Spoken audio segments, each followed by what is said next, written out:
All right, students, as you know, I'm not going to be here today, and so we are going to begin several days of using our All About Me sheet. Very, very important that you get all of the information on the All About Me sheet into your brain. It's one of the biggest concepts that is assessed on the AP test. And so last night in your homework, you started working on some of that, and what you see are the answers in front of you. Those answers were also posted in Google Classroom, but I'm going to walk through some of these just to explain them to you. So if you take a look, what I'm focusing on right now is number one. And in number one, you were given two sets of graphs. You were given graphs of the original function, and you were given graphs of first derivatives, and you were supposed to look at the original function and find the first derivative graph. So in number one, right here, you are given a line, and that line has constant slope. The line has a negative slope, and it has a constant slope, so it makes sense that the first derivative of f would be d because we have a slope of -2. You could actually calculate that slope by rising and running if you wanted to. Number two, we have a graph, and I even wrote on there how I was thinking to figure out which graph makes sense. Also, you can see that there's a discontinuity at x equal to 0, and over on the right-hand side where the graphs of the first derivative are located, there's only one graph that has a slope, or that has a graph that has a discontinuity at x equal to 0. But on the left side of the graph, you can see that the graph is positive, and the slopes are positive, and the slopes are increasing. If you think about the slopes of the tangent line, and on the other side, all of the slopes are negative, and the slopes are decreasing and approaching 0. So that makes sense that letter C would be the graph for first derivative graph for number two. Number three, we have the graph, original function is the graph of cosine, so we are looking for the negative sign graph, which is this one right here. And then in number four, by process of elimination, the graph of first derivative of 4 has to be letter B. And the way I was looking at that is that all of the slopes are positive, and decreasing until we get to the number 2, because the slopes are getting less steep over time, so the slopes are positive and decreasing, so we would expect to have a graph that's positive and decreasing, and then the slopes go negative at about just before 2 and are decreasing on that interval. Number 5, we are given a graph of an original function, and they ask us to find characteristics when the first derivative is 0, when the first derivative is positive, when the first derivative is negative. So I posted my answers, I wrote my answers, and I wrote the reason why I stated what I did. Letter B, we're talking about the second derivative versus the original function. So I put those answers in green, and the second derivative is 0, where we have a point of inflection where the concavity changes, and we can look at this graph because it was given to be very symmetrical and easy to determine where the concavity changes. The second derivative is greater than 0, where the original function is concave up, and the second derivative is less than 0 or negative, where the original function is concave down. And then you can see what my answer is for letter C and for letter D. So take some time to interact with those solutions. If you have questions when I get back, I'll be glad to help you out with those at lunch. All right, let's go on to the next page. On this page, we have the same sort of thing going on. We have an original function, and then there are questions about the first derivative, second derivative, and things like that. So you can see my answers. I wrote the justifications in some cases as to why I chose what I chose. In number 31, we are going to need to find the first derivative using the power rule and the second derivative using the power rule. Find the critical numbers for the first derivative and put those on a number line, and you can see that here. Here's my first derivative number line. I put the critical numbers on there, and I put my up and down arrows. Remember, the arrows are indicating what the original function graph is doing. I did the same thing with a second derivative number line by putting my possible points of inflection on there, testing the intervals for concavity, and then as you can see down here at the bottom, this is what the graph would look like. Now, if you're sketching that graph by hand, unless you were to calculate the y values as they did on this graph, you would not necessarily know how low the graph goes. But right now what I'd be interested in is that you have the appropriate shape graph. I'm just kind of tracing over that, not very well. But anyway, that's what I would be looking for at this point, not the exact graph. And then these problems 69, 70, 71 should be pretty straightforward for you guys. But again, when I get back, if you have questions, we'll move on to the lesson. And the lesson is just more practice of the All About Me sheet. And it's what you're going to be looking at when you do your classwork and your / homework. So on this graph, you have the graph of the first derivative. So when you're dealing with these problems, very, very important to remember what function you're dealing with. And I usually write it really big on my graph so I remember what I'm looking at. So the first question is, where is the original function increasing? Well, we know that the original function increases when the first derivative graph is positive. So we're talking here, and we're talking here in blue. And the next question is, when is the original function decreasing? The original function is decreasing when the first derivative is negative, so color coding what's going on there. First derivative is negative in those two regions. And for a local maximum, we're looking for the first derivative to change from positive to negative, which happens at this value of x. And we're finding a local minimum when the first derivative changes from negative to positive. So from here at this point and at this point. And then point of inflection. Let me change color here. Get myself another color. A point of inflection occurs when the first derivative is steepest. So let's see, how do I really want to say that? When the slope of the first derivative is steepest, so it's going to happen halfway in between the local max and the local min of the first derivative graph. So approximately right there is where the original function has a point of inflection. And I'm going to turn the page and you're going to see that I have the answers posted. Well, you'll see those in just a second. You're going to see the write-ups. I know this is going kind of fast, but don't worry. I'm going to leave the write-ups there for you, and someone can pause the video so you can write that up. The next question, letter D, on which intervals is f concave up? Remember, this is the graph of the first derivative. So we're looking for the first derivative to, in order for the original function to be concave up, we would need for the second derivative to be positive, or on the first derivative, we're looking for where the first derivative is increasing. Where the first derivative is increasing, the second derivative is positive, and the original function is concave up. And we're looking for when the first derivative is decreasing for concave down. So the first derivative is increasing on these two intervals, and the first derivative is decreasing on this interval, and you would write those up with given x values. All right, so let me just turn the page and let you take a look.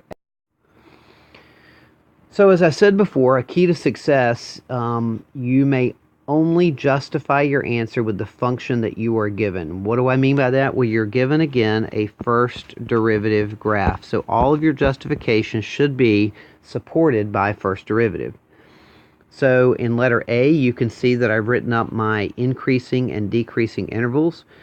Again, you may want to have someone stop the video at this point and give you a second to copy this down or to figure it out yourself and see if you're agreeing with the same answers that I got. But I said that the original function is increasing when the first derivative graph is positive. So that would be from an x value of negative 3.3 to negative 0.4. And again, the first derivative is positive from 3.7 to 4. And since 4 is an endpoint, I'm going to close that. Decreasing intervals, you can see where the first derivative is less than 0. Again, I'm justifying my answer with the graph that I'm given, in this case, first derivative. A local maximum, letter B, occurs when the first derivative changes from positive to negative. So I'm going to establish my critical number by saying that the first derivative at -4 is 0. So that establishes my critical number. And then my local max is established by specifically stating that the first derivative changes from positive to negative. I have more than one local minimum. Notice how I write that up. And to try to save a little bit of effort in my writing, I'll state the x values and the y values respectively. And I'll say because the first derivative at those values is 0, and the first derivative changes specifically from negative to positive. When you're stating a local min or a local max, you have to specifically state how the sign changes. Letter C, we're looking at a first derivative graph, looking for points of inflection. If you look at your All About Me sheet, please keep that with you.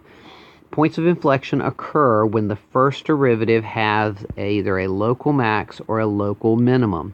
So all I'm looking at on this first derivative graph is where does the first derivative graph have a local maximum or a local minimum, and that's where my original function will have points of inflection. And you're going to have to look at your All About Me sheet to make all of this stuff make sense, because we're going from the original to the first derivative to the second derivative back to the first derivative, so it can get very confusing. Letter E, find the maximum and the minimum. So we're talking in letter E, not local, but we're talking extreme value theorem. Now in this case, we're not going to be able to make a table, so we're going to have to argue our extreme values in a different manner. So in letter E, I'm looking for the maximum and the minimum on the closed interval, and I notice that my function f prime has a graph everywhere, so therefore f is differentiable, forcing f to be continuous. Look very carefully at my wording. Since f of x, the original function, is continuous on -3 to -4, so I've established my criteria, there is an absolute maximum and an absolute minimum on the interval. So I have stated the conditions and the promise of the extreme value theorem. The first derivative is positive from -3.3 to -0.4. Therefore, f of x is increasing. So the maximum is f of -0.4 and the minimum is -3.3. So if on that interval, because they're asking us to start at -3.3, let me find that on my graph, which is right here, -3.3, and they're asking us to stop at -0.4, which is here. Okay? Now look at the graph of the first derivative over that entire interval. The graph of the first derivative is positive on that interval. Therefore, the original function is increasing the entire time. So the lowest y value has to occur at the beginning of the interval, and the highest y value has to occur at the end of the interval. Letter F, find the maximum and the minimum on the closed interval from 2 to 3.7. Same type of thing. You're going to block that, block off that region from 2 to 3.7. F of x is continuous on that closed interval. There is an absolute max and there is an absolute minimum. The first derivative is negative on that interval, and I think this is a copy and paste error. I'm just noticing. It should be 2 to 3.7, so please make that note. Therefore, f of x is decreasing, so the maximum occurs at the first value of the closed interval, and the minimum occurs at the last value because the function is decreasing over the original function is decreasing over that interval. And then letter G, they ask us to sketch the graph, or a possible graph. Now notice a possible graph. It's not going to be perfect, of the original function. And my first derivative graph is in red. That was the graph that they gave me. And the blue graph is the graph of the original function. Notice you can see, I'm going to change colors here, you can see that where my original function has a local minimum, that is supported by the first derivative graph changing from negative to positive. There's my local maximum of the original function, supported by the, I slid that over just a little bit, supported by the first derivative changing from positive to negative. And then the same thing down here at my last local minimum, the first derivative graph is changing from negative to positive. Also, you have to get your point of inflection in there, and this is something that you can work with your teams to try to come up with how to make that graph. It's something that we'll work on much more later when I'm back, but for now this is kind of a starting point. Alright, going on to packet page 33. The reason we're looking at this graph is that now we have been given a second derivative graph. So we're going to have to look at our All About Me sheet and what does the second derivative tell me about the first derivative and about the original function. So we're looking for where the original point has points of inflection.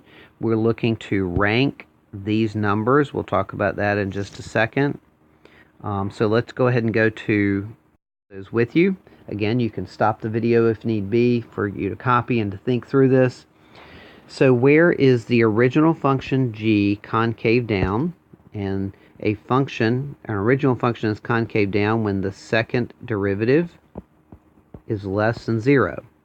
So this second derivative graph is less than 0 in this region right here. So from 3 to 3.5. In letter B, let me get rid of some of that, a little messy. In letter B, where does the original function have points of inflection? Well, that would be where the concavity change, or for a second derivative, we're looking for, to get a point of inflection, a sign change. So the sign changes on the second derivative at this value of x right here, which looks to be, at x equal to 3. Letter C, rank the four numbers. Now notice we're ranking first derivative values. So now we're going to read the second derivative. The first derivative of the first derivative is the second derivative. So we're looking at the numbers from 0 to 3. So we're looking at the number line from 0 to 3. Notice that the second derivative graph on that interval, let's see if I can trace that. The second derivative graph on that interval is positive the whole time. Since the second derivative graph is positive, that means that the first derivative graph is increasing. Therefore, these numbers are already in order. Again, you can see my support. The second derivative graph is positive. So g prime of x is increasing over the interval, so the numbers are actually already in order. Letter D, suppose that g prime of 0 is 0. The first derivative, so that's just telling me that I have an x value and a y value. So x value and a y value. So when x is 0, y is 0 on the first derivative graph. Let's see, what are they asking me? Is the original function increasing or decreasing at x equal to 1.5? All right, so we don't have the first derivative graph, but we have a point. And we know from our last question, so if we're starting a first derivative graph at 0, 0, we know that the graph of the first derivative is increasing. That means that the first derivative graph, if you put these two facts together, the first derivative graph stays positive from 0 to 3. So if we think about an x value of 1.5, the first derivative at 1.5 is a positive number. Therefore, the original function at 1.5 would have to be increasing. And notice that I crossed out letter E, so please ignore that. You don't have to worry about letter E. All right, and then here's what you're going to do to practice the concepts, and you're going to work in your collaborative teams to do this. Take this very seriously, because when I get back, I am going to expect you to have a very good understanding of this, and that you're going to be able to exactly pinpoint the things that you did not quite understand. Use your All About Me sheet. Work together collaboratively to make sure that you're getting these concepts.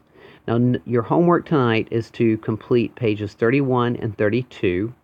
Notice that on page 31, you need to add in that the domain of the function is a closed interval from -8 to 8, so that when you answer your questions, you're not going to go from -infinity to infinity. You're going to go from -8 to 8. These solutions are posted in the Google Classroom for both pages. Again, take the work very seriously. So now start working together and get that homework done.